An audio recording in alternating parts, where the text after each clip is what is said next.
Good morning, everybody, and welcome to this webinar. I am starting slowly because I see that people are still coming into the room.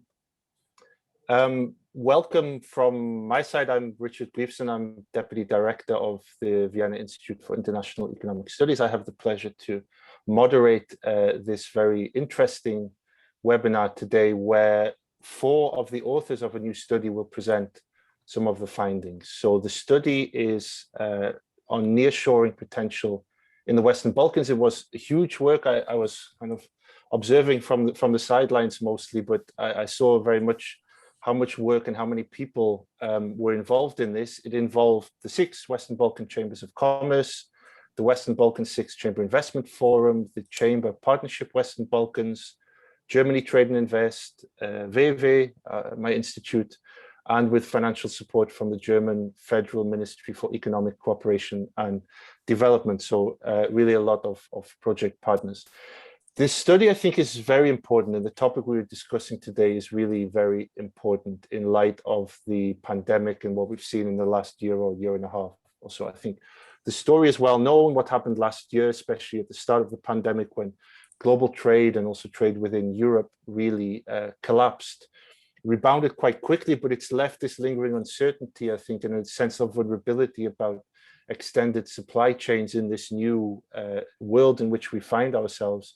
And that's led to a lot of talk, a lot of speculation. I myself talked a lot about this, or speculated a lot about this, about nearshoring potential, and whether in this new world, firms in Western Europe, and especially German firms, which are the most important, will bring production closer to home, and therefore put more investment relatively into Central and Eastern Europe, including the Western Balkans, and whether, after this terrible year that we've had and all of the bad news, something positive for the Western Balkans may come out of this. And I think this study is really one of the first to really probe this and to take a holistic approach and to really combine very sound empirical analysis. There's a lot of very heavy econometrics in this study, but also with a lot of surveys, and to look at it from both sides. So from the German perspective, German companies, but also from the Western Balkan perspective. And we're going to hear all of that in the presentations today. And I think that's very important and very interesting.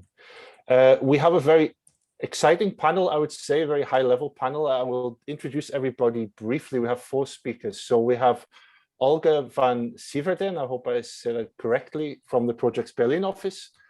She's coordinating the Chamber Partnership Western Balkans, supporting the Western Balkan 6 chambers in strengthening the regional network. She has a master's in European studies, and she previously worked on publicly funded projects for European institutions and German federal ministries. She'll present together with Sofia Kluge, who works also at the Chamber Partnership Western Balkans project, but in the Belgrade office. She has a master's degree in sociology and Southeast European studies, and worked particularly in the fields of education policy, social inclusion, and development cooperation in the Western Balkans. The third speaker is Tatiana Steryova-Duskovska, I hope I also got that right, Secretary General of the Western Balkan 6 Chamber Investment Forum. So will really give us the Western Balkan perspective on this. She has more than 10 years of experience in the Economic Chamber of North Macedonia and a PhD in law. And fourth speaker is our own Branimir Jovanovic. He's an economist at WW, covering the Western Balkans, very much specialized in the region. He was an advisor previously to the Minister of Finance of North Macedonia and a researcher at the Central Bank of North Macedonia, and has a PhD from the University of Rome. So how we will proceed, every speaker will talk for around 10 minutes. We said we want to really hear the main stories, but we're also conscious that we want to give you some time, also the audience, to ask your questions. So Branimir will start with a descriptive and econometric results overview. Then Olga and Sofia will talk about the German perspective. Tatiana will talk then about the Western Balkan perspective and the results that came out of that. And then Branimir will conclude. And that should take us through about 40 minutes or so. And then we will go to questions. You can at any point ask questions, please type them in the chat. And I will read them. I will try to collect them and ask them to the participants when they've finished presenting. The last thing in terms of housekeeping, you will get presentations after the event, so you will get them by email in case you want to see them. You will also get the study after the event as well. And I think for now that's it from me. So again, welcome. It's great that we're really happy to see we have almost 100 people here. That's really shows, I think, how interesting and important this topic is. And I will now pass over to Branimir for the first presentation. Thank you, Richard, for the excellent introduction, and thank you everybody for joining in at this presentation. Let me share my screen. Hope this works smoothly. Okay, so I will briefly give introduction of to the study, and then I will present the descriptive part of the study. So Richard already mentioned this, so I'll skip this. So basically, what's this study about? We saw during the COVID pandemic that basically we can say that the COVID pandemic did many terrible things to the world, but it also did some maybe slightly positive stuff. And one of them is that it showed all the problems that we have in the existing economic system globally. And one of those problems refers to the existing structure of production, of global production, which economists usually call global value chains. So during the past several decades, global production was going through a process of globalization, which basically meant that multinational companies, enterprises, were moving their production abroad to destinations which are far from their headquarters, looking to minimize production costs, basically looking for cheap labor. That was combined with just-in-time production technology, which meant that you keep inventories at minimum, which means that you minimize costs for inventories. And in that way, you end up with cheaper production, lower price overall. And the COVID pandemic disrupted all this, first because of border closures, then due to lockdowns, then due to some other COVID-related disruptions. And companies, as a result of that, started thinking about reorganizing their production. They basically realized that this production, which was based on just-in-time production in far locations, looking for cheap labor, is very risky. So they started thinking about how to minimize risks in order to avoid such disruptions as we saw during the pandemic. And in this study, we tried to answer three basic questions. The first to happen after the pandemic. We define nearshoring as moving production from destinations which are far from the headquarters to countries or destinations which are closer to the headquarters of one company. The second question is, can the Western Balkans as a region benefit from these trends? If these trends occur, can Western Balkans benefit from those trends? And the third region is, which factors will basically drive these developments, and what can Western Balkan countries do in order to profit the best, let's say, from all these trends? What we do in this study concretely is several things. So first, we have a descriptive analysis of developments in FDI in the Western Balkan economies in the last 10 years. Then we have econometric analysis of this, which is done by me. I will present today. Then we have surveys and interviews with German companies, which will be presented by Olga and Sofia. And then we have surveys and case studies of local companies from Western Balkans, and also interviews with representatives of investment promotion agencies, which will be presented by Tatiana. So I'll jump to my presentation now, to my points. So FDI was a top priority in the Western Balkan countries in the last 10 years, even more, I would say. So all these countries had special agencies for attracting FDI, the investment promotion agencies. Some of them have even dedicated ministers or ministries for this thing. They all provide attractive benefits packages for foreign companies, like tax exemptions and direct financial support. Many of them have special investment zones, which are ready to move in places, areas where companies can easily establish factories without thinking too much about all the necessary stuff. It has all the prepared infrastructure. And all the politicians in the Western Balkan countries in the last 10 years or so have been always FDI friendly. They always say that FDI is top priority for their countries, and they try to do everything in order to maximize this. And the results of these policies have been positive in some countries, but not so positive in some other countries. So the results are mixed, I would say. So if you look the total FDI inflows during the past decade, in all the Eastern European countries as a share of GDP, you can see that some of the Western Balkan economies are on top of the list, like Montenegro, Albania, and Serbia were the top 3 countries in this region in terms of attracting FDI. Montenegro had on average 12% of their GDP FDI. Albania had around 8%, Serbia had around 6%. Kosovo was also good, it had around 5% of GDP. But then if you look at North Macedonia and Bosnia, they had around 2 or 3% of GDP, which is basically like everybody else in Eastern Europe. So the evidence of let's say, of the results of these policies is mixed. If you look at the whole, let's say, region, in the past 10 years, it attracted around 45 billion euros of FDI, and more than half of that was in Serbia, because Serbia is the biggest country, of course. So 23 billion was in Serbia, Albania was second with 9 billion, and you can see the others, they have around 3 to 4 billion euros of FDI. The biggest investors in the region are Netherlands, Switzerland, Austria, Russia, and Germany. Netherlands has around 5 billion investment, and many of this is because there are many multinational enterprises which are registered in Netherlands, because they provide a beneficial, let's say, tax regime. They have beneficial tax regime, but that might also refer to Switzerland to some extent. But we can also see that Russia, Austria, and Germany are other big investors. We can also see here that China is number 15, which means that China is still not so big actor here, but its importance is growing. We can also see that most of the investment has been in manufacturing, around 8 billion, then finance is second place, then wholesale and retail trade, and then the other stuff. That's like an introduction to the whole story of FDI. Then the second thing that we do, and I'm going to present shortly, is the econometric analysis of this data, let's say determinants of FDI. Basically, we want to see, okay, we have how much FDI has entered these countries, but what drives these developments? That's the question that we want to answer through the econometric analysis, and we take into account the most important, or the standard, let's say, determinants of FDI in the literature.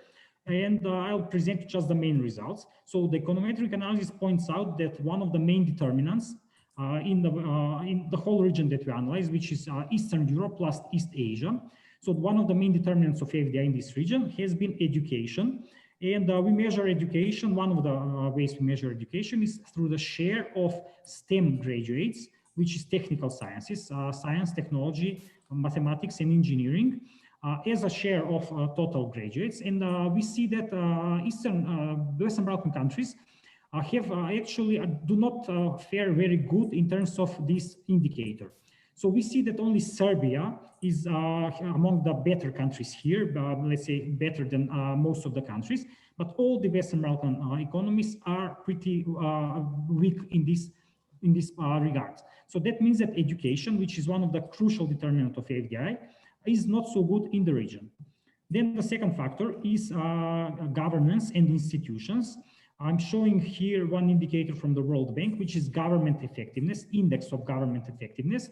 And we see that all the Western Balkan economies are fare pretty badly in terms of government effectiveness.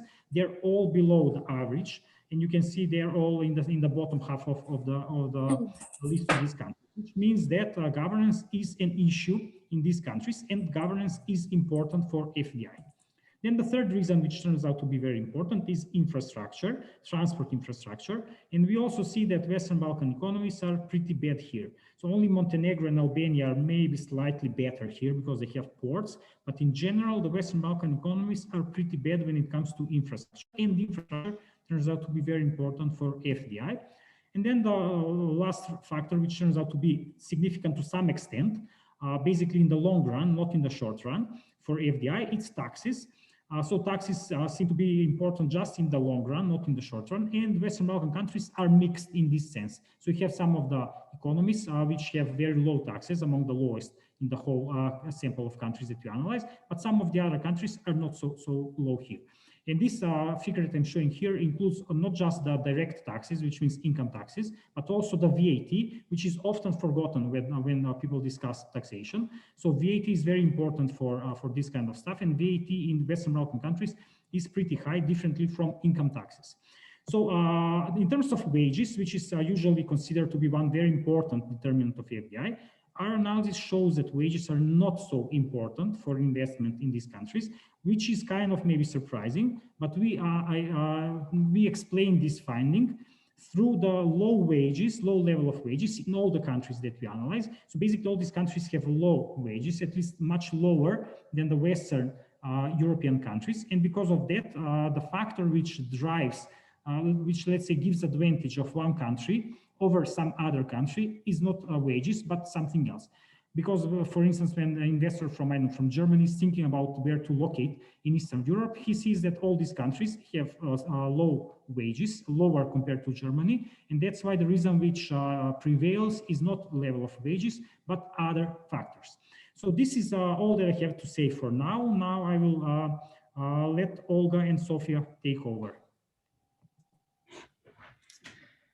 Thank you, Branimir. Yeah, we will take over from here. Hello from my side, I'm Olga van Seiferden, and together with my colleague Sophia Kluge, we are coordinating the Chamber Partnership Western Balkans, which is the project that is also coordinating this study.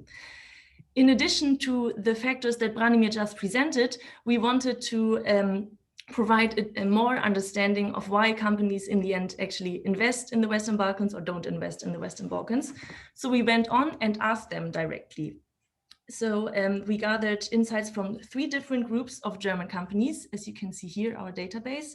First, we had a look at German companies with international operations in general that don't have a link to the Western Balkans or don't necessarily have a link. Then in the second group, we looked at companies that are considering an investment in the Western Balkans, but have not decided to do so yet.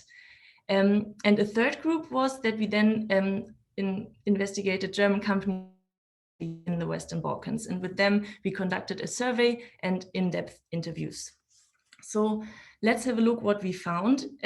First, a look at the German companies with international operations in general. The Going International study from spring this year found that German companies with foreign activities, 40% out of them are experiencing supply chain problems. And out of those 40%, 68% are thinking of changing their supply chains. And out of those 68%, 47% are looking for new or additional suppliers for their products. This is 1 year after the pandemic started, and it's just a brief glance into this survey, but the results show that, the trend of restructuring supply chains might be possible. So now we wanted to have a look at how, if the Western Balkans can benefit from this potential trend. So we went on and asked companies that are considering an investment in the Western Balkans, but have not decided to do so yet. And the interesting thing was, of course, to ask them which other regions they are considering in parallel with the Western Balkans. And as you can see here, they are mainly considering Eastern European countries and Central European countries. Regions like Southeast Asia, India, China, the MENA region or Central Asia have a smaller share. So this survey results suggest that the main competitors for the Western Balkans when it comes to attracting post-pandemic investments are probably not so much located in Asia, but rather in their neighboring countries. And to find out more about the strength and potentials of the Western Balkans, especially in comparison to other regions, we then went on and finally asked German companies that already invested in the region. We undertook a survey by the support of the German Chambers of Commerce abroad, and we conducted 13 in-depth interviews with investors in the region. And here's what we found.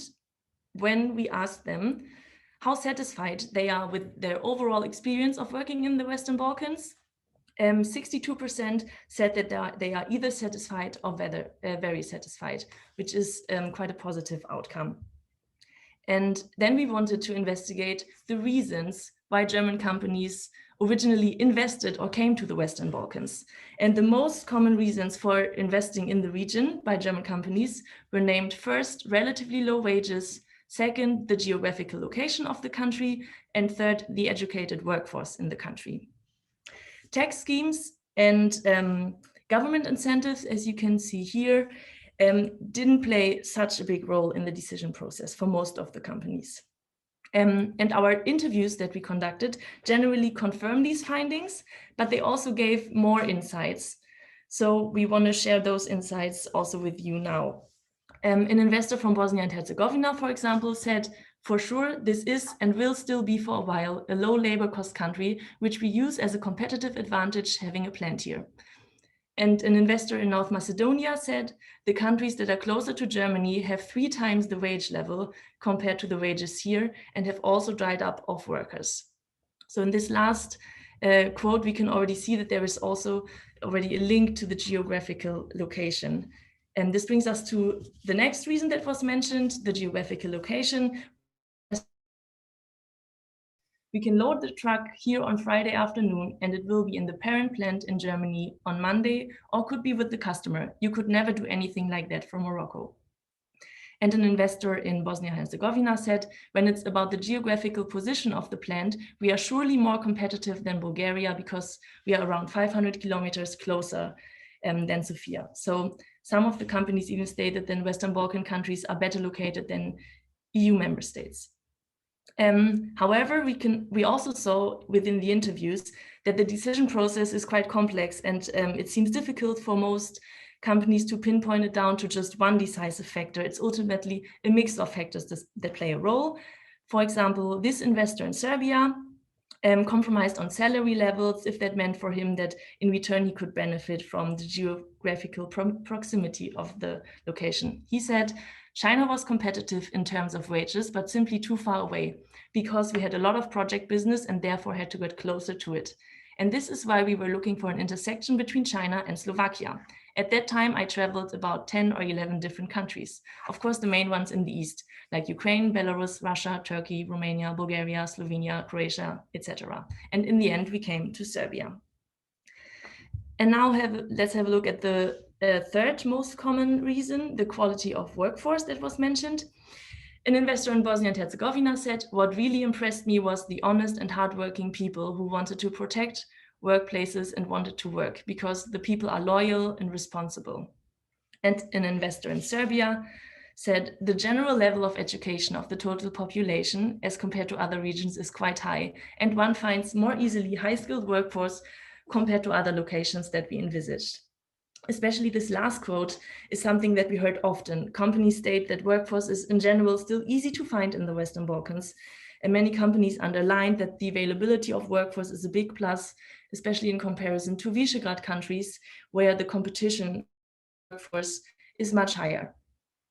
So with these findings, I will hand over to my colleague Sophia, who will now present more insights from interviews and surveys. All right, I'm gonna just take over quickly. So let me continue. Right. One of the findings of the interview analysis, which we did not expect a priori, is that German companies often stated that one of the reasons for investing in the Western Balkans was their cultural proximity to Germany, as well as previous positive experience that they have made with people coming from the Balkan region. For instance, this investor in Serbia says that it is a cultural area that is very similar to Germany. I simply take the experience of how employees from other cultures develop over the years with us.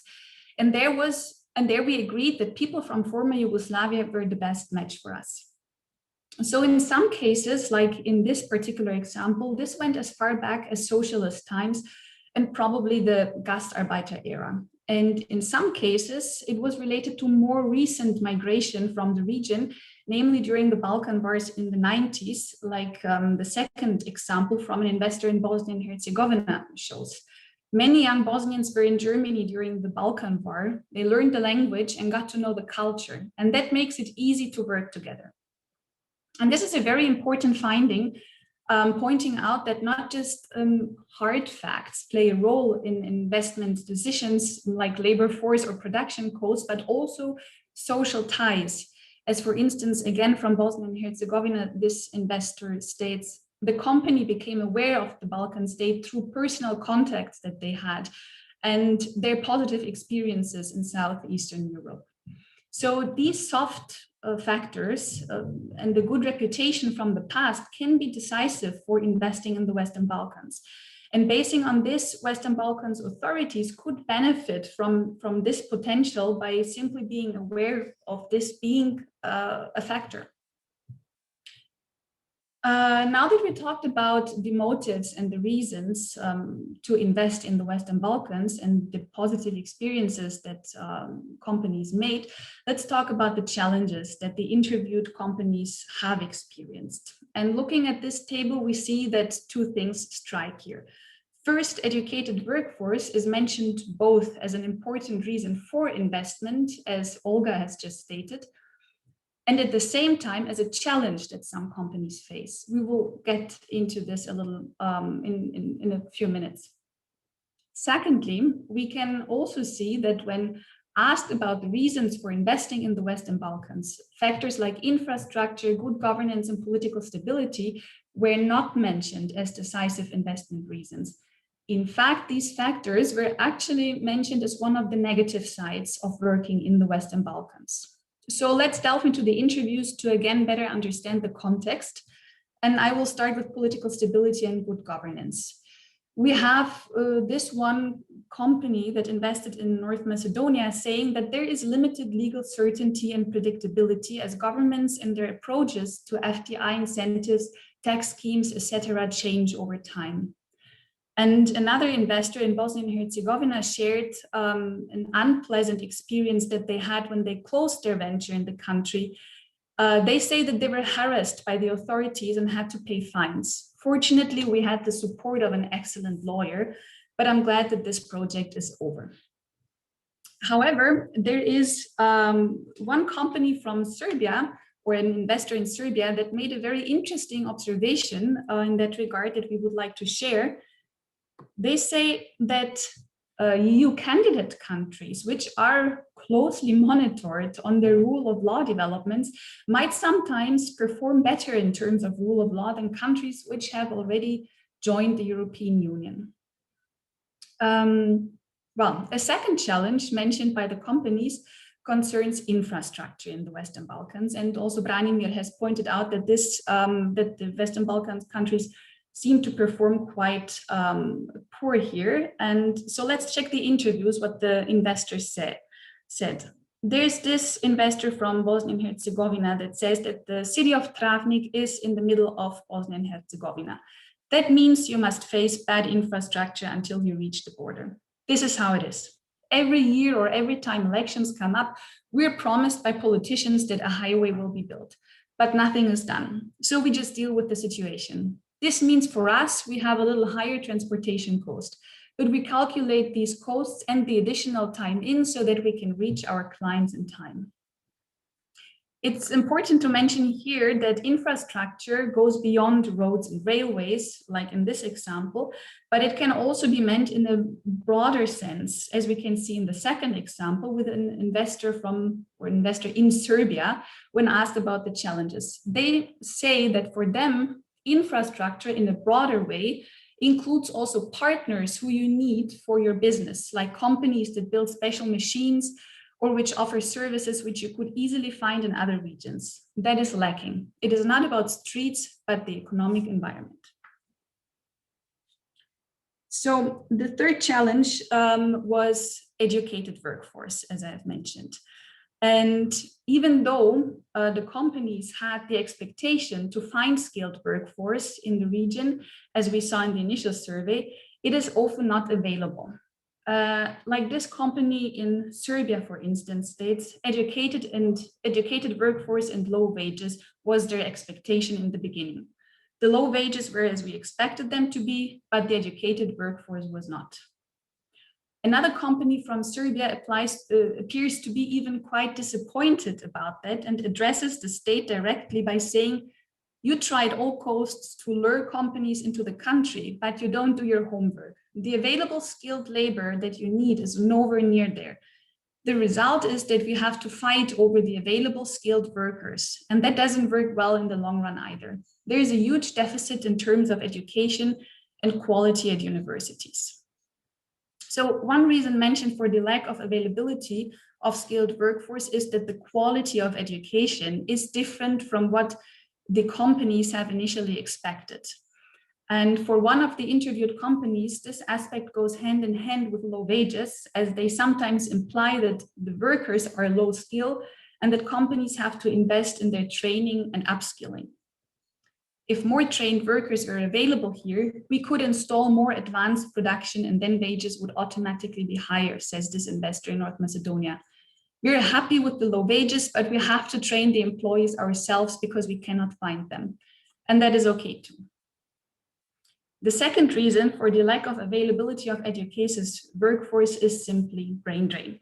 And the companies are aware of this. They say people are leaving, Bosniaks, Croats, or Serbs.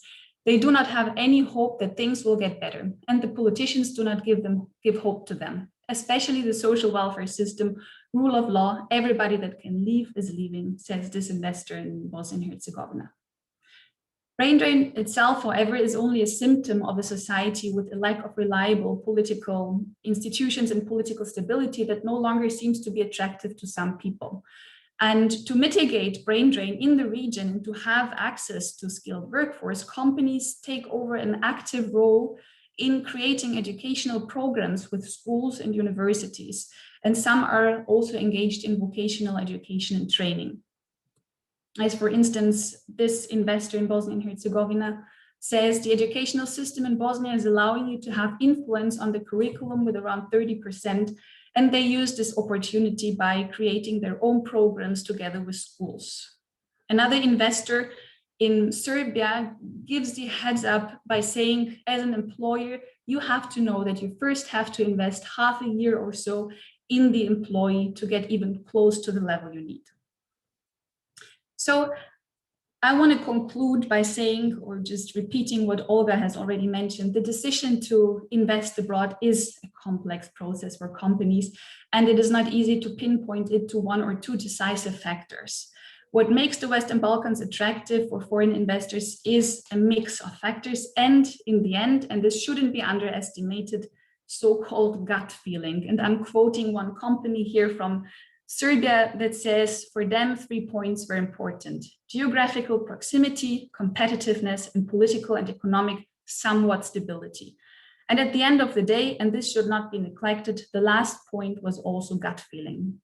And another investor in Bosnia and Herzegovina confirms by saying that the whole investment actually happened by chance. They never had the intention to buy a company, but they were already active in the region and in Bosnia and Herzegovina in particular. So you cannot say it was a big economic decision analyzing whether wages and taxes are low. In the end, it was rather a human decision than an economic one. And with this, I'm going to hand over to Tatiana to share the experiences that local companies in the Western Balkans made.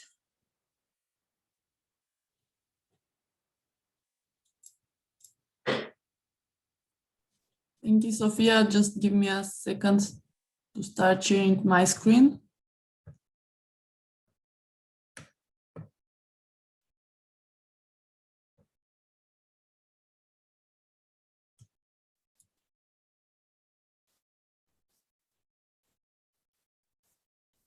Sorry, you had to see the presentation upside down, but at least it's working. So thank you. I would briefly share the insights from the activities undertaken with the local participants, local stakeholders. And these include 3 types of activities. First was the survey conducted with local companies, which reached out to the companies, asking them on their positions, their views on how they perceive foreign investors that are already present in the region. How do they assess the cooperation with them? What are the perspectives for expanding their cooperation, and what do they see as obstacles in expanding their cooperation? Followed by that, I will briefly turn to the case studies of local success stories. The colleagues from the 6 national chambers of commerce have reached out to 6 companies which were settled or were identified as a successful example of a local company that has made the most of the cooperation with some of the foreign investors already present in the region. And last but not least, I will briefly turn to the key findings and takeaways from the set of interviews that were conducted with the representatives of the investment promotion agencies from the Western Balkans economies on two issues. First, how do they see the tendencies in the FDIs in their respective countries in related to the consequences from the pandemic? How do they look at the process of attracting foreign investors, and how do they assess the cooperation between the existing local foreign investors and the local companies in their respective countries? So as I mentioned, an interview was conducted with local companies. A total of 1,004 companies took part in the study or in the survey. And most of them, 42% were micro companies, having up to 10 employees, and 33% of the surveyed companies were small companies, whilst only 6% of the interviewed companies amounted to the group of large companies. So their general impression, that is more than half of the surveyed companies, stated that they were in fact working at the moment or have established some form of cooperation with the foreign investors present in their countries.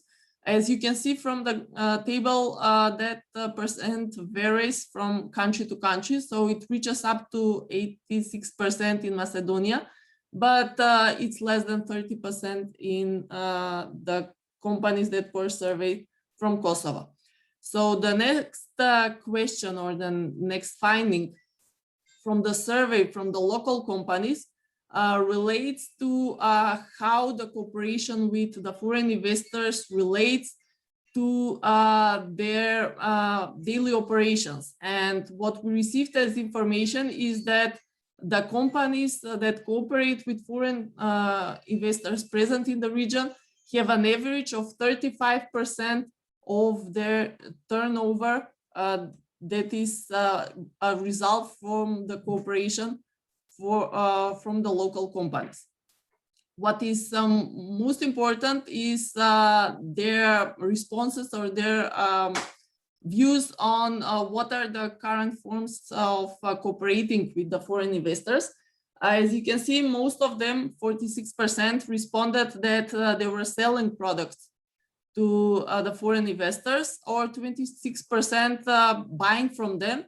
But some of the softer forms of cooperation, including the possibilities of developing products together or providing products or lobbying together, were not much perceived or not that much present in the forms of cooperation from the local actors. However, it should be emphasized that the level of satisfaction of the local companies in the cooperation with the foreign companies is relatively high. It reaches up to 90% of the companies that were interviewed. They said they were either satisfied or very satisfied with the level of cooperation they have with the foreign investors that are present in the region.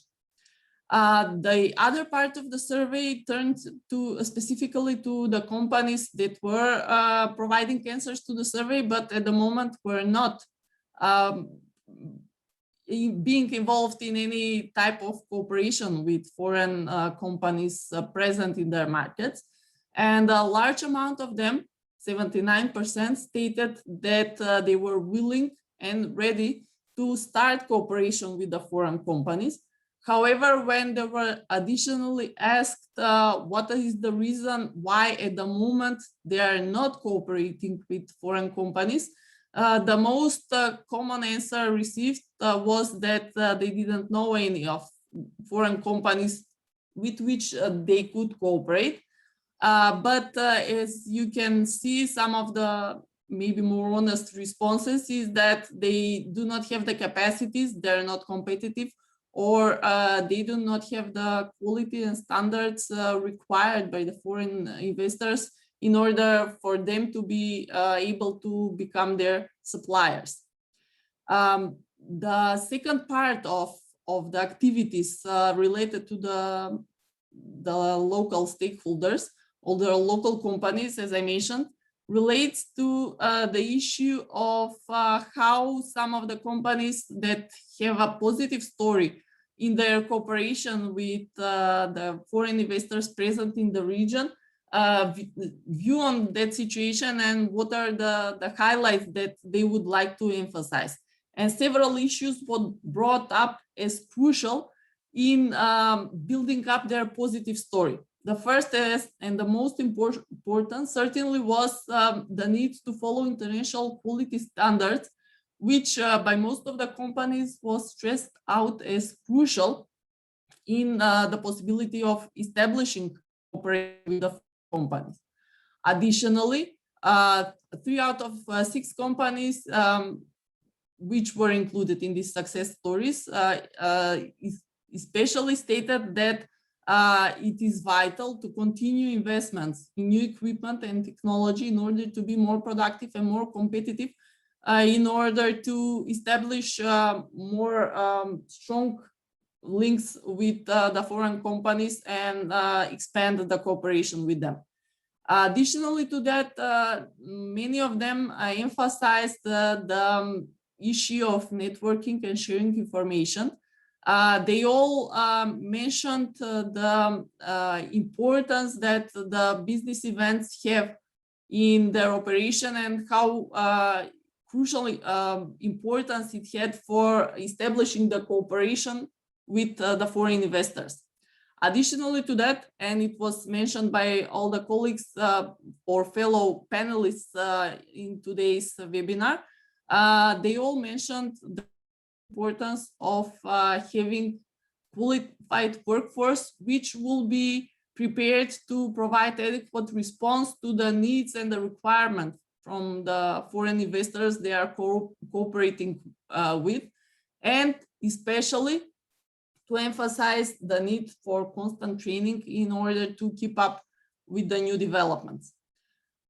One more additional issue that was brought up by these local companies was the importance of long-term thinking on long traces and strategic orientation, which was emphasized as one of the crucial factors in the establishment and building up their cooperation with the foreign investors.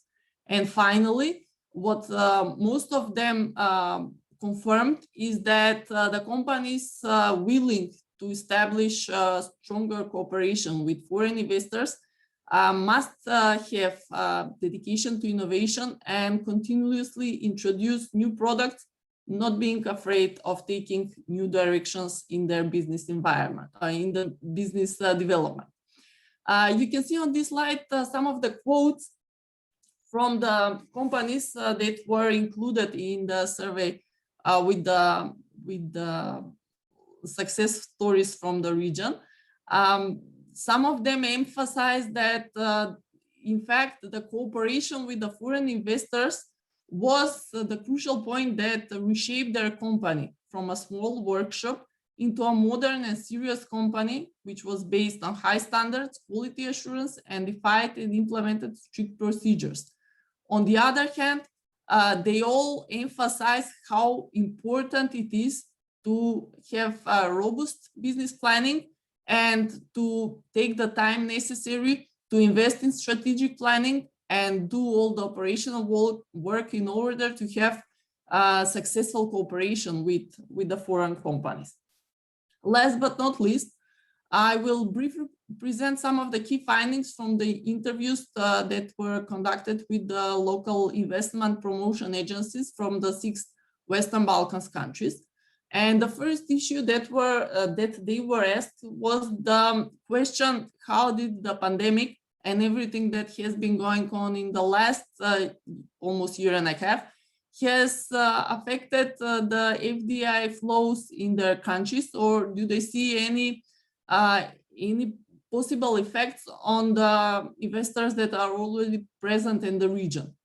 What we got as response is that they did not receive information of canceling any new investment, but rather in certain situations only postponing them, which confirms that the potential foreign investors which had already reached the decision to enter some of the Western Balkan markets were not did not have a change of mind due to the current situation, but rather if there were some operative issues or problems, they just decided to postpone a little bit. So what all of the agencies confirm is that there still, in fact, is an interest from the foreign companies to come in their countries. And in fact, some of the local agencies have already informed that in the last year, there have been some new investments already entering the market. And finally, they all expect the FDIs in their countries to continue growing in the last couple of years, and for the countries from the region to capitalize on their strengths in the post-pandemic world. So what are the strengths or the strong sides of the Western Balkan countries, which were perceived by the local institutions in charge of attracting foreign investors? Many of them are similar to the issues already raised by the former panelists in the other parts of the study. And that first relates to the geographic location of the region, its proximity to the European Union, and the possibility to obtain free access to some of the key markets for potential investors that are considering entry in the Western Balkans region. The agency stated the low level of wages and the favorable tax system as some of the key incentives or benefits that are perceived as positive by the foreign investors. Additionally, they also pointed out the stable political and economic situation in the region in the last 10-15 years. And what is more important and was emphasized by some of the institutions taking part in the interview, what they considered as one of the strongest sides of the Western Balkans countries, or maybe one of the main reasons why companies, prospective investors are in fact deciding to enter the Western Balkans region, is the positive propaganda, let's say, or mouth-to-mouth information of the investors which are already present in the region and which perceive directly some of the benefits. However, in order to be honest, we also have to turn to the obstacles to attracting more investors, or what are the key issues that were raised by the agencies as downsides, or what do they perceive as main problems in attracting more foreign investors. First and foremost, most of them addressed the issue of the complex legal and regulatory framework and the level of bureaucracy, which is not in line with the size of the companies. So they are aware of the problem or of the need to ease up the regulatory framework and to lower down the bureaucracy levels in their institutions. They are aware of the needs for digital transformation, and they observe the need to continue working on improving the parameters for the infrastructure in the region. Additionally, they pointed out some of the, let's say, chronic problems that the region has, and that is gray economy, corruption, or maybe unpredictability in some issues. And what is most important, there were mixed views or positions on the issue, how do they observe the situation in the labor market. So from the 6 national agencies, only one was at the moment speaking of the issue of shortages in the labor market as a topic that is at the moment or in the next couple of years might turn out to be one of the key obstacles for attracting more investors. With this, I would wrap up my presentation and give the work back to Branimir for the final conclusions or the wrapping up of the finding of the study. Thank you.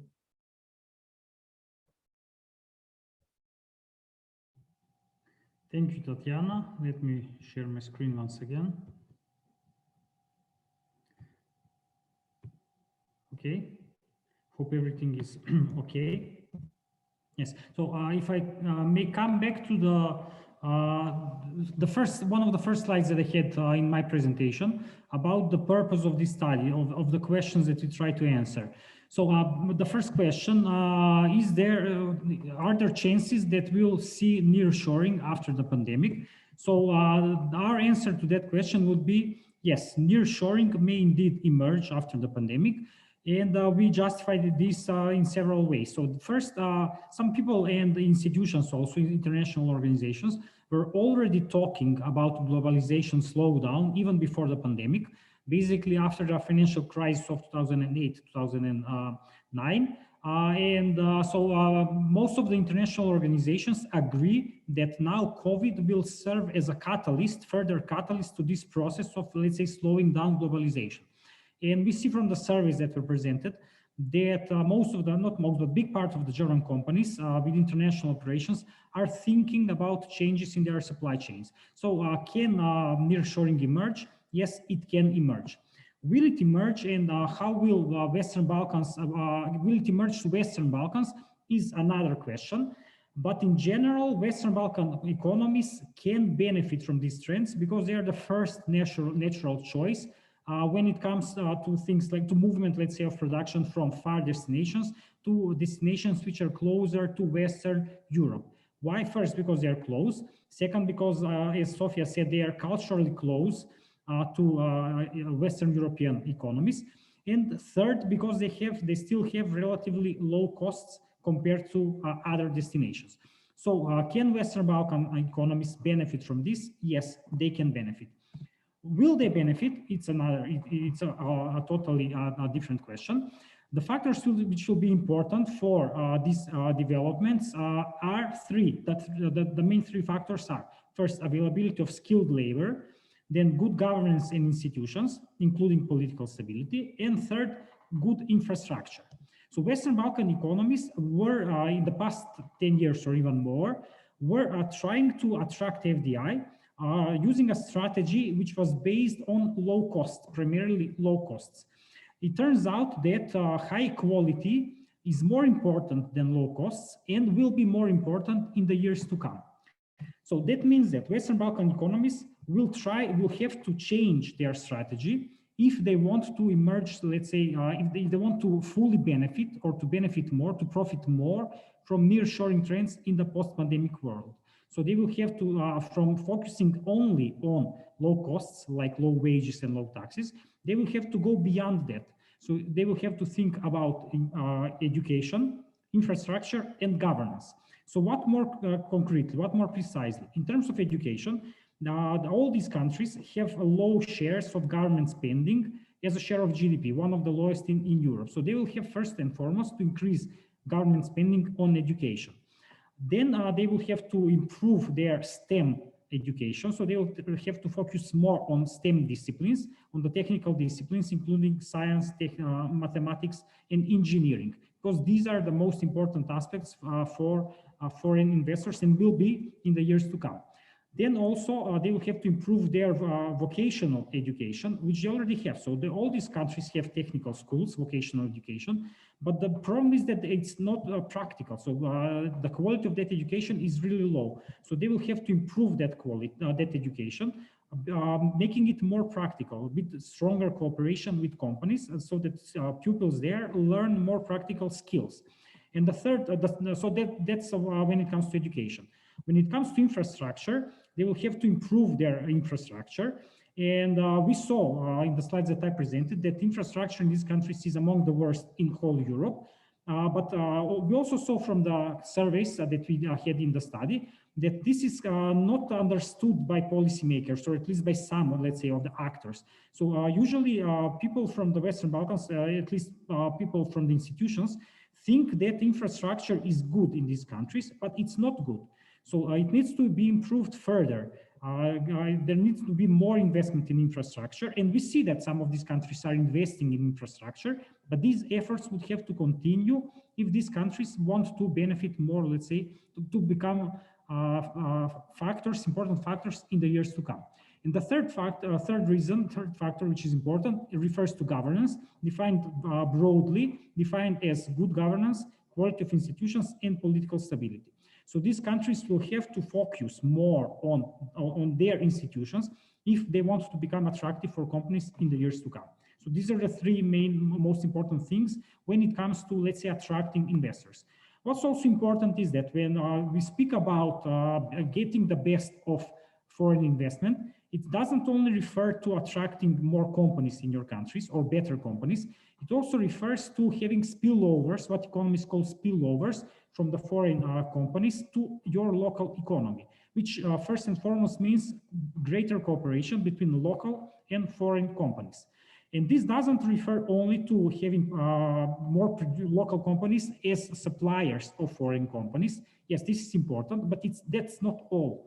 What our analysis shows is that softer forms of cooperation, like working together with foreign companies or developing products together or things like that, are as equally important to them. And institutions, including chambers, would have to work more on this if they want to get the best of foreign investment in the years to come. Very important is regional cooperation, and I will mention two things here. The first one is that we've seen in the last several years that sometimes some of these countries were engaged into beggar thy neighbor policies, which means that they were saying to companies, we'll give you everything that other countries are promising to give you, plus more. So this has to stop. These companies must not act as competitors among themselves, because this is a race to the bottom. This leads just to a worse outcome for everybody. So instead of focusing on greater competition between them, they should work on greater cooperation between them. So they should try to develop a common strategy for attracting investors and adopt, let's say, the same approach towards foreign investors, all of these countries, instead of being competitors one to each other. And the second thing, which is very important here, is that they should work more when it comes to sourcing or working with foreign companies. They should think more regionally, because local companies are often very small to be important partners of foreign companies in the Western Balkans. So if you have more local companies that work together, and if you look at the Western Balkans as a region, not just in individual countries, chances for this are greater. So this regional approach will work better. And to conclude with the title of our study, which is getting stronger after COVID, can Western Balkan economies emerge stronger after COVID? Yes, they can, but only if they change as the world is changing. So that's all. Looking forward to your questions and comments. Okay, thank you very much, Branimir, and thank you to all of you. I think these were 4 really excellent presentations. It was really, I feel like in less than an hour, you've really added a lot to this debate and to our knowledge, and certainly to my knowledge of these issues.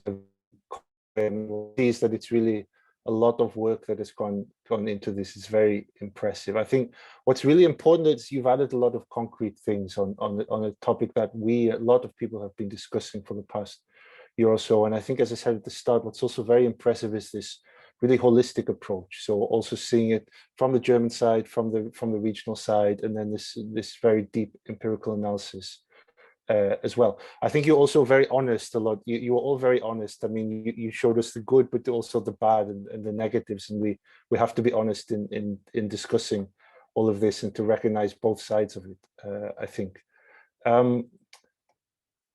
I think also, I mean, one thing I also wanted to say, I think you touch on here a lot of big debates. You know, your presentations, I think, went beyond just FDI. You know, you've got to really the whole development challenges of this region, the bigger questions about institutions, about EU accession, about political stability. And I think this is also very interesting, very important that we don't just focus in a very technical sense on FDI, and we think about the whole context of this.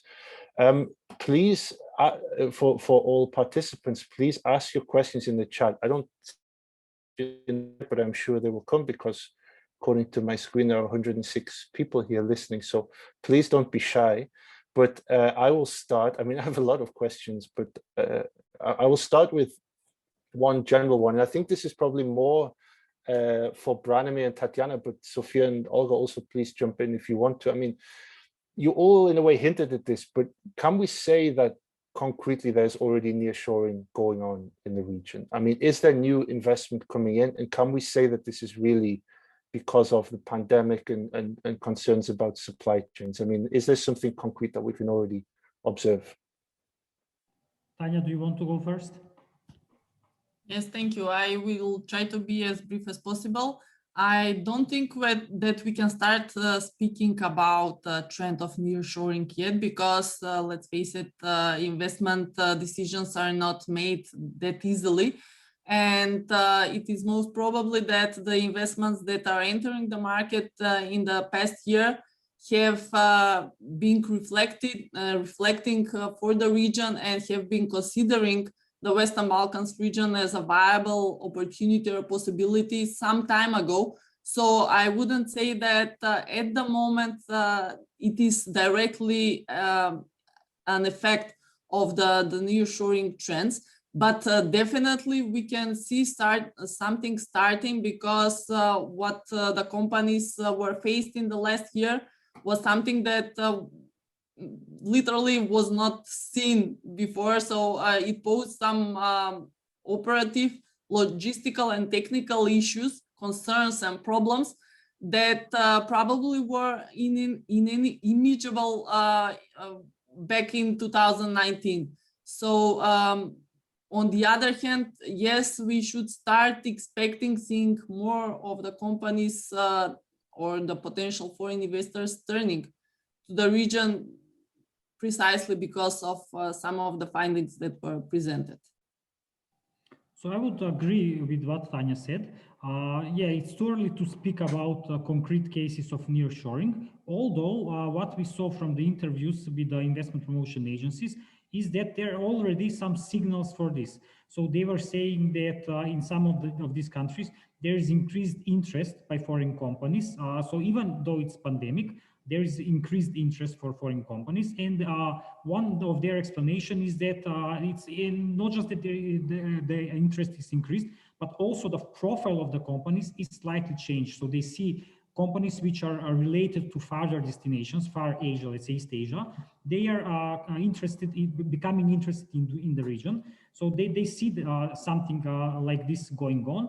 But I think that it's still early to speak about this concretely, and it will be very important what will happen in the next period in order so whether we will see greater nearshoring will depend on what will happen in the next period, let's say. So if there are no changes, I think we won't see big, let's say, cases of this. We won't see it as a big trend. But if there are some changes, then we can see it more.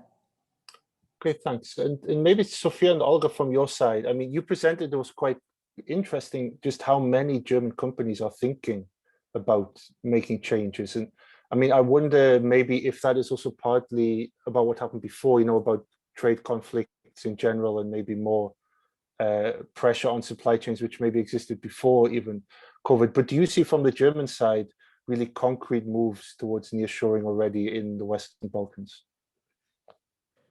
I would just give an example from one of the interviews that we conducted. A very interesting point was that those companies who invest in the Western Balkans, but also globally, that have plants in other countries that are further away from Europe, mentioned that the fact that they had a plant in the Western Balkans prevented them, you know, or equaled out losses they had actually at other parts of the world with other plants, which seems to be a sign that the fact that you have a plant close to the European Union made sense for them during the pandemic, and it might initiate to either grow this plant or keep it in the region.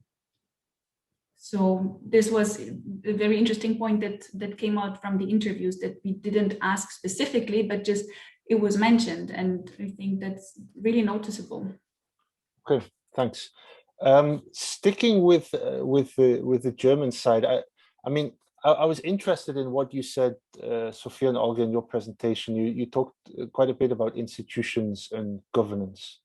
And we know this is a sort of broader question, but of course it affects FDI as well. I mean, do you have a sense of exactly how that affects firms? I mean, what is the concrete way that because these are very broad topics, and I know it's very complex as well, but do you get a sense of how firms particularly are affected by this, and maybe what would be, from a policy side, what could really be the priorities to improve that would then make it easier for firms or attract new firms to come? If you want, Olga, I can also take over on this one. Certainty, legal certainty seems to be the point that is important for companies when they want to invest somewhere. The companies that we have asked stressed out that political somewhat stability is important. They are aware that the Western Balkans have to improve their rule of law in order to in developments in order to enter the European Union, and they are aware of this, but I had the impression they still find a way to work it out. And some of the companies have even mentioned that they, as foreign investors, perceive that they are not as affected as local companies are by corruption, for instance, in some countries, as they are foreign companies that sometimes even produce for the foreign market. And so they didn't feel that affected, and they try to find also different solutions to prevent corruption by going not to national courts, for instance, but rather before arbitration courts, or working together in international business associations. So those are mechanisms to cope with the lack of legal certainty. And I would say that all companies would love to see an improvement in this, but they found ways to work around, and it seems to work for them at the moment.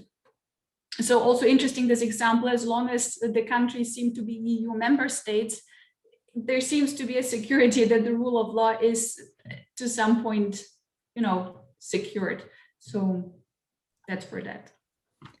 And what we also heard a couple of times, that for the German investors in the Western Balkans, mainly the municipality or the local level is important when it comes to governance, and not so much the state level. And also, again, to underline the point that Sophia said, many mentioned that they actually advocate their interests in business associations, also in foreign business associations like the German Chambers of Commerce Abroad, for example, for the German investors. Okay, thank you. It seems there is a problem with the chat function, so we can all see it, but we cannot see your questions, which is a bit of an issue. We are trying to find a way around that now. Until then, okay, the raise hand function is available. So I think that means that you can raise your hand and then speak. So say your question out loud. I guess that's what that means. Please try that. While we're setting that up, I will just ask one more question, and I will go back now a bit more to Tatiana and to Branimir. I mean, this question of Branimir, you mentioned this race to the bottom issue, and this concern that, and I think it's a broader concern that basically with FDI in general, that countries compete with each other. They give foreign companies all kinds of advantages, tax advantages, etc. The foreign companies come because of basically cheap labor.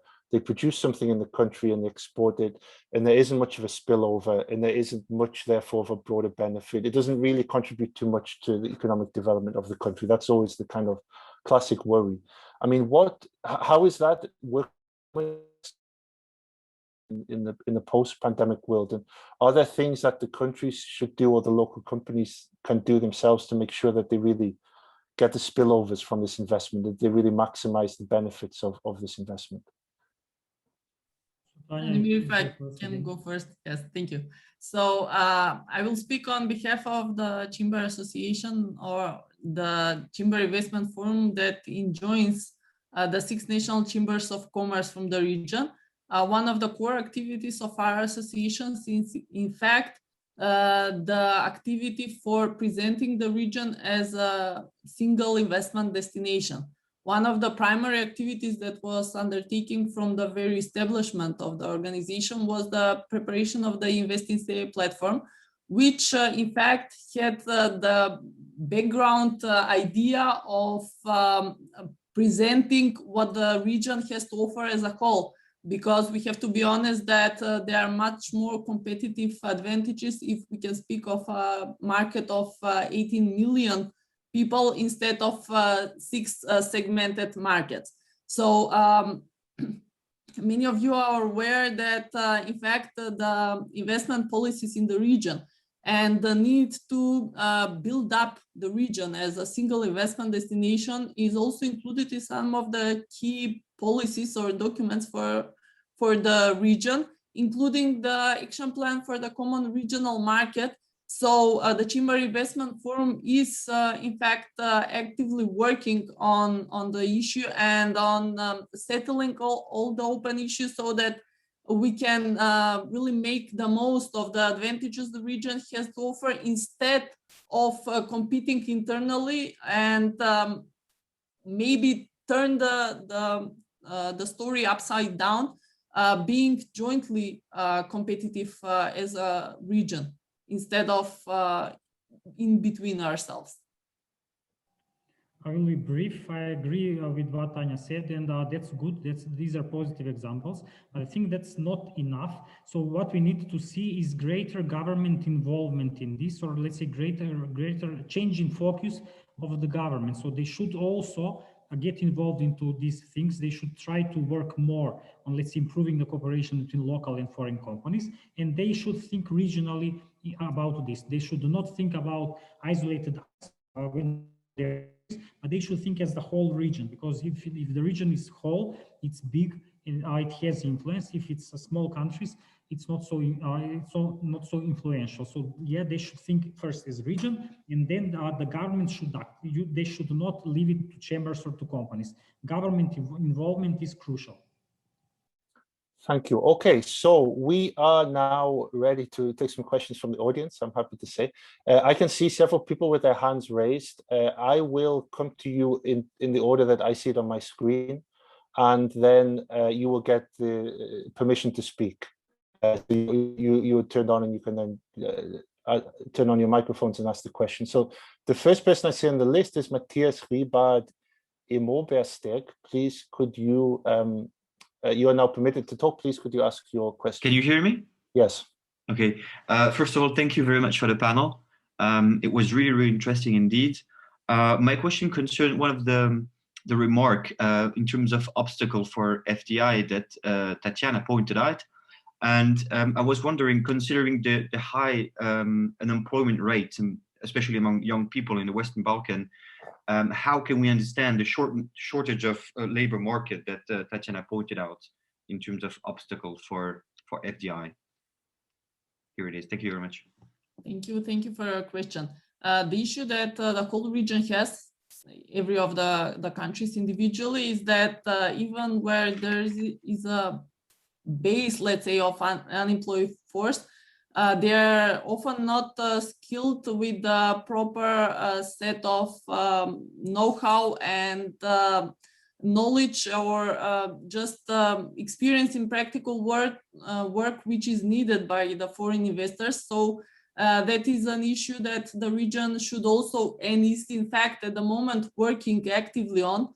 One of the key initiatives in the last year, and I must say that we had a very successful first call in the Regional Challenge Fund, which is also an initiative supported by the German Ministry for Economic Development, BMZ, relates exactly to solving this issue. So how can we introduce learning through work within the educational process, so that once the student leaves the school, they are completely ready and prepared to get involved in the working processes, and in that way minimize the discrepancies that we have at the moment in between, on one hand, what we have as unemployed workforce, and on the other hand, what is needed by the potential or by the present foreign investors in the countries to operate smoothly in the or conduct their working processes. I would just add to this one additional factor, and that is migration. Migration is a big issue for the whole region. Many people have left these countries. All these countries have net immigration, which means people are leaving those countries. And this is especially prevalent among the young people who are the first who are the most inclined to migrating abroad. So that's another factor which explains these labor shortages. Young people are moving out of these countries, and that's why you can't find people to work. Okay, thank you very much. I see now 5 more hands. So we have next will be Sanja Suster, then Nina Vujanovic, Thomas Slačik, Desislava Stoyanova, and then Eni Kieji. So just so you know that I see you and I'm coming to you. Please also, when you ask the question, if you just say briefly the institution that you represent. So starting please with Sanja. Can you hear me? Yes. Thank you. So Sanja Mađarović-Schuster, World Bank office in Austria. A question to the panelists. First, thank you for very great work. It's really useful for any policymakers. It also very much complements the findings we had in several of our countries that we are involved in the Western Balkan. My question would be, in your discussion with investors, German investors in particular, is around the state aid or incentive packages that attracted them to the region. How would you comment the impact of this, gradual withdrawal of these incentive packages as requested to harmonize their state aid rules with the EU acquis, and the interest of these foreign firms to prolong or extend the investment cycle beyond the incentive cycle? We have in the past already seen moves of low value added, very labor intensive type of industries moving east, where the labor costs have been even lower and the incentives packages have been more generous. So my question would be, have you got any information on whether they would consider beyond the incentive cycles? Thank you. Anybody else wants to take this one? Okay, I will. So we don't have, from the surveys and interviews that we did, we don't have any insights or let's say indications that foreign companies will leave after this period of incentives expires. So we don't have that. It seems that they are here to stay. But we also have, from the analysis that we did, we had that companies like the incentive schemes. So they explicitly say that they like the schemes and they would like the schemes to continue. They think they are positive. What's very important here is that governments understand that they should not compete among themselves in terms of these incentive schemes. So I mentioned this before, but I'll repeat it. So they should not say that we will give everything that, I don't know, some other country is giving, plus this and that. So we should see greater cooperation here, and there should be greater, let's say, harmonization of the packages that governments are providing. That's the first thing. And the second thing is that governments should think about the incentive schemes in a holistic way. So they should think, you know, in a cost-benefit way, let's say.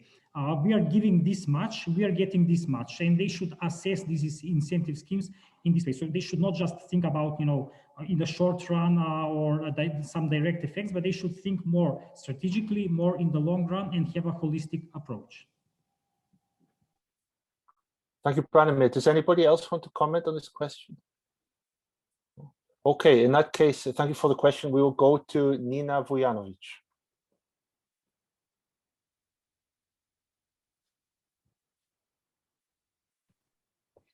Hello, everyone. Can you hear me?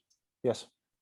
Thank you. It was a very, very good presentation. My name is Nina Vujanovic, and I currently work in the Central Bank of Montenegro. So I'll just go straight forward to the questions, and they're related to the survey design. So I didn't see Montenegro presented in the presentation on the survey directed to international firms on one hand and local firms on the other. So I wanted to ask if Montenegro was included, and then second, which industries do multinationals and local firms belong to in the two surveys conducted? So those are the two questions related to the survey design. And my third question is about surveys directed to local firms.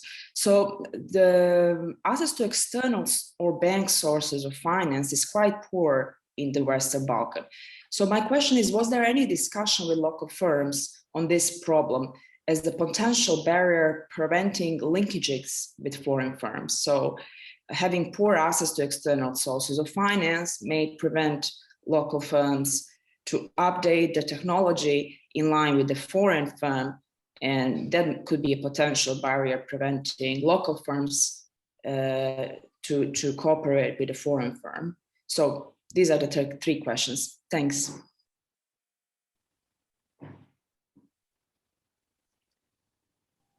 So I was looking at the surveys now. In the survey on local companies, we don't have Montenegro because we couldn't do it on Montenegro. I don't know if someone wants to comment on this. And so in the survey on German companies that are working abroad, I'm not sure if we included Montenegro, but we had Montenegro in the case studies for sure. So we had that, we had them there. And I have to check if we have it in the German companies. I can't answer you right now. Maybe Olga and Sofia remember better. And I have to say that because I was looking at the data about the surveys while we were speaking, I didn't hear the second question. So if you can briefly repeat it, or someone else. So do these firms belong to? Manufacturing, services, construction? It was everything. It's everything, but most of the companies are from manufacturing. I think half of the companies were from manufacturing, but also other sectors were present. We have this information. If you're interested into these details, we can talk bilaterally afterwards, and we'll provide you all the details. But in general, all the sectors are present, and manufacturing was the biggest one.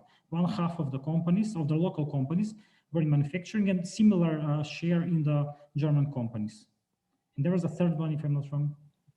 Yes, there was a third one. Just, briefly, if just a brief question about whether you perceive external sources of finance as impediment of local firms to cooperate with foreign firms. Maybe it's a bit of a too specific question, detailed question, but here local firms have issues getting loans, and that prevents them to update their technology in line with the multinational firms, and multinational firms want to cooperate with technologically equipped firms, and sometimes this is just a problem. So my question is just whether there was some discussion with local firms on this problem.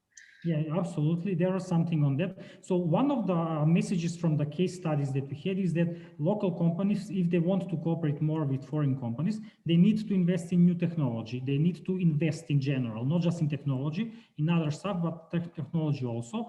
And for that, you need money. And that's often a problem for local companies. So that's why we also had one of the findings from this analysis is that local companies said that they are very grateful and thankful for government schemes which were directed to this. So some countries, Serbia, for instance, has some kind of schemes which, let's say, give direct financial support to local companies so that they cooperate more with foreign companies. We had this from the analysis, and the company which one of the case studies said that they highly appreciate this policy. They said this was very useful for them. They could never probably have that cooperation with the foreign company if the government didn't provide this support. So yeah, definitely greater finance is financial support, let's say, is important, and the government can directly step in this regard. Thank you. Thank you. In terms of the survey design, I guess, Sophia, do you also want to say something on the question? Yeah, on the industries, that was one of the German companies that we asked, Branimir already said, the main ones were working in manufacturing, and then there was ICT and also wholesale and retail. And regarding the German companies that we asked in interviews, that was quite broad. We had companies from the textile sector, even real estate industry, but most came also from the manufacturing sector or automotive supplying sector. Thank you. Oh, okay, thank you. Thank you for the question. Next on my list is Thomas Slaci.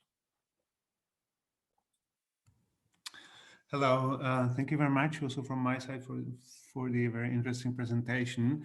I'm not sure that I understood correctly or that I paid attention well enough, but I'm a bit puzzled, to be honest, by some of the statements or conclusions that seem to be a bit contradictory to me.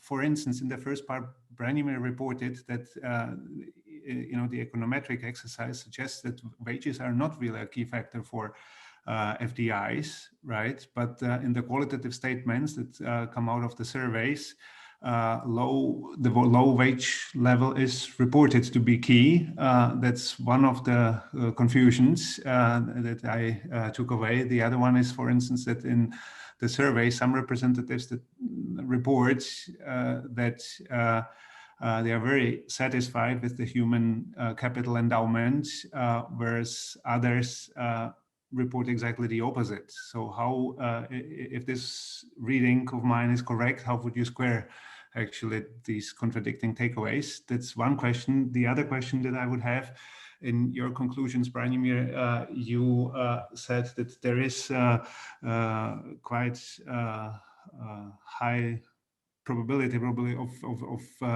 nearshoring, but the evidence that you put forward, I think it was on one of the first slides, it's actually just a minority of firms that are considering to nearshore, if I read the numbers correctly, right? So the majority of firms, I think 60% of them, are not really considering it, or maybe it would be helpful if you could just show us the slide again for me to better understand.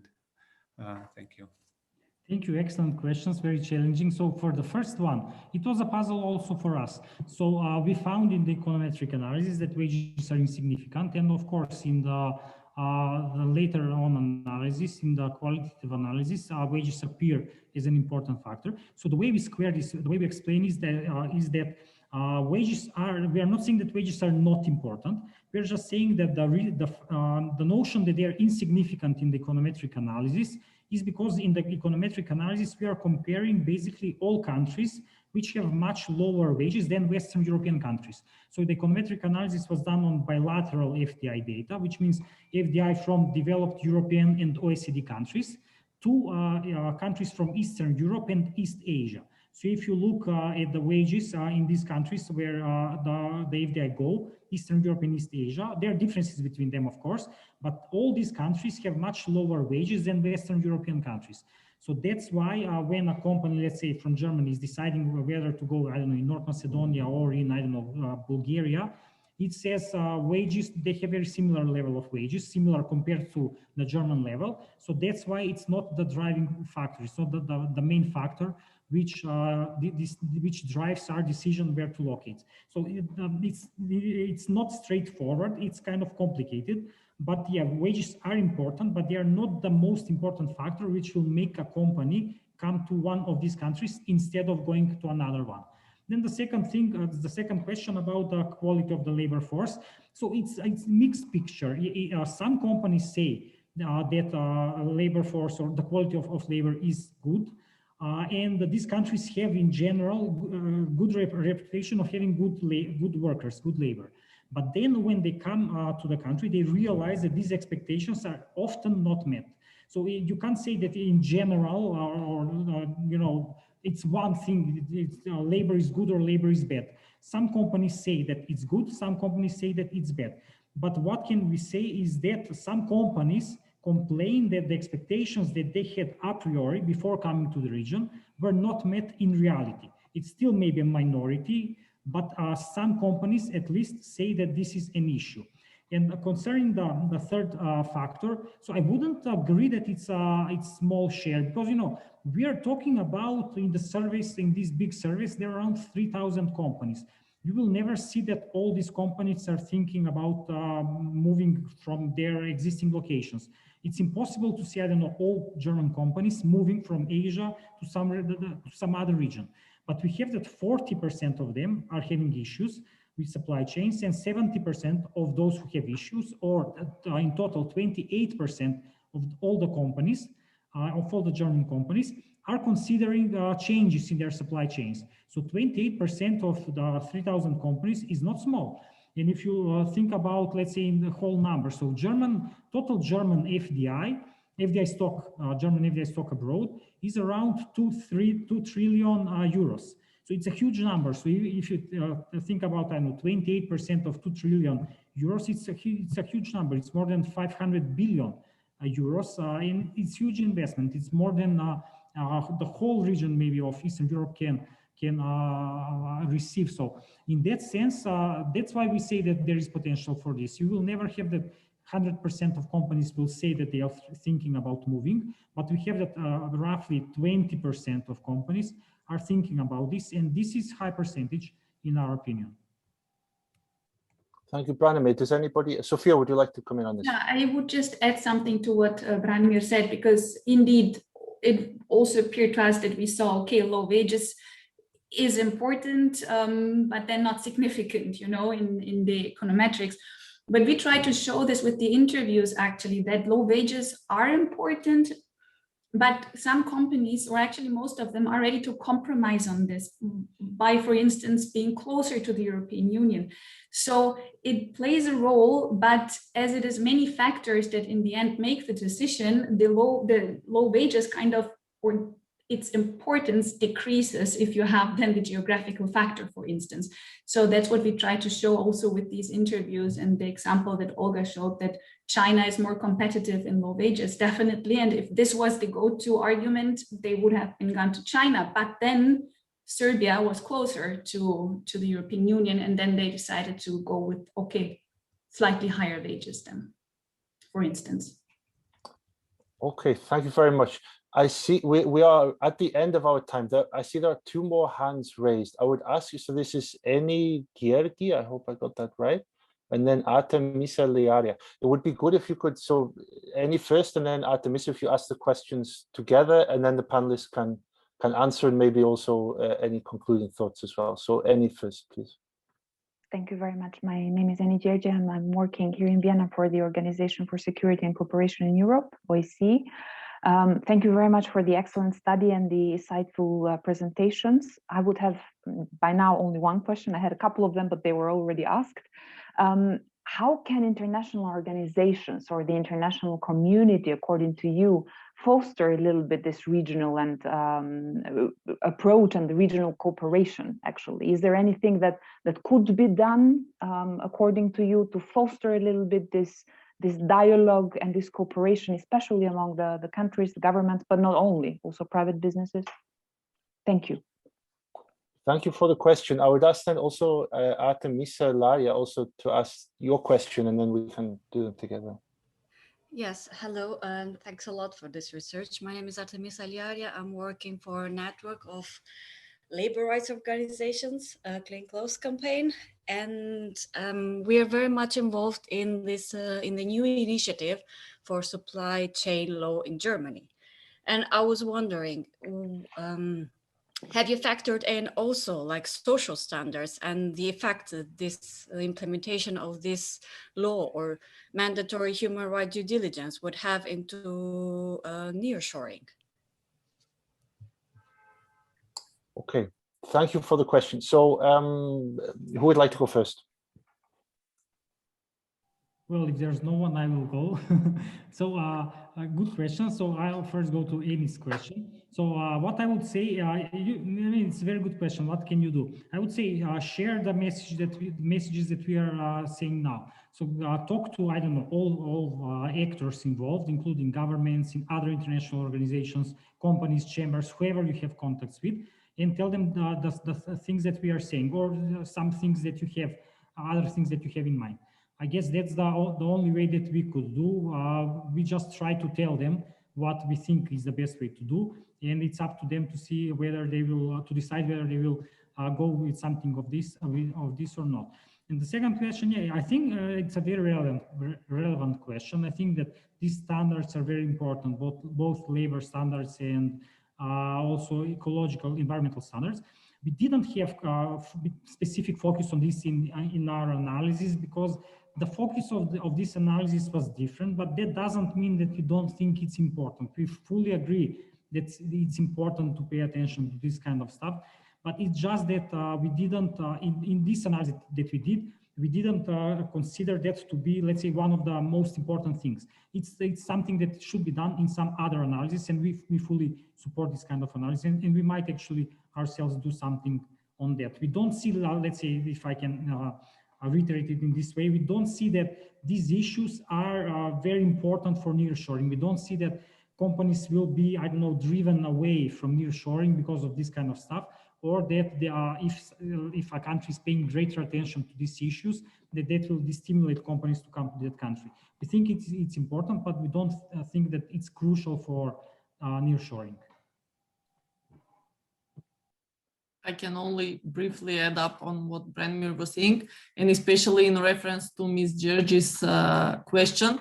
What is most important is to coordinate activities, because what the findings of the study show is on one hand what are the positive sides or the potentials, but it was also pretty realistic, admitting on what is the homework that each of the countries, and it refers not only to institutions but to all stakeholders, should do.